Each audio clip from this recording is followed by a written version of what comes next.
Hello, my name is Stephen Scott. This class is EDU 503, Sports Law. This is case study 4.1. I did Hall versus University of Minnesota. Hall versus University of Minnesota. The plaintiff in this case is Mark D. Hall. The defendant is University of Minnesota. Mark D. Hall was a basketball player for the University of Minnesota. He was attending a general college of the university. When he was 90 credits into that program, the program was terminated, so he had to be in a degree program in order for him to be eligible for basketball. So he applied twice to the university without wills and was denied both of those times. The plaintiff argued that he was denied the right to due process because a student interest in attending a university is property right protected by due process. The defendant of the University of Minnesota argued that it would be true if it were a matter of expulsion, but in this case of admission, public education is a privilege.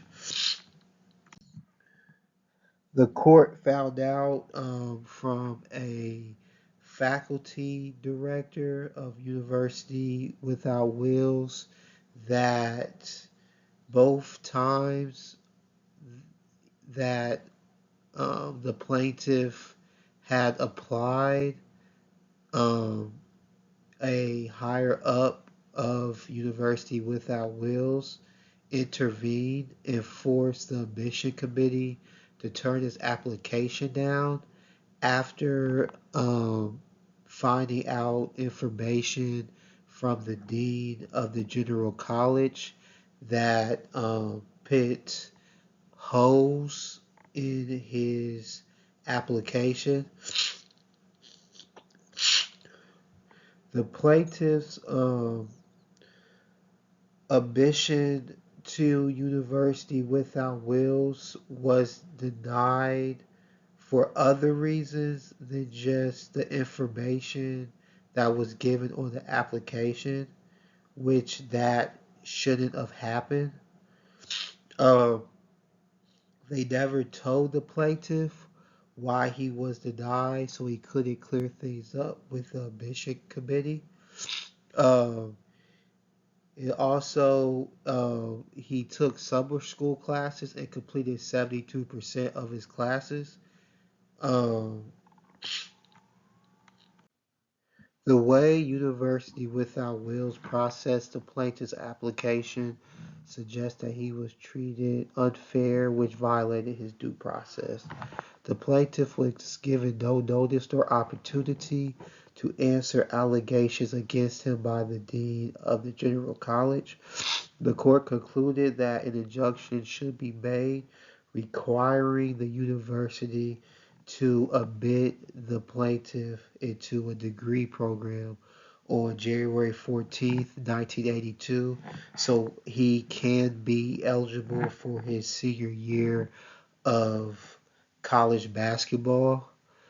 My implications for this case is when making a decision of admitting a student, go by the book.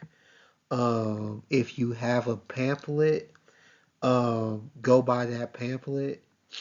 Also, you must tell that student why you made the decision that you did and always give them the opportunity to defend themselves when something bad that when something bad comes up against them.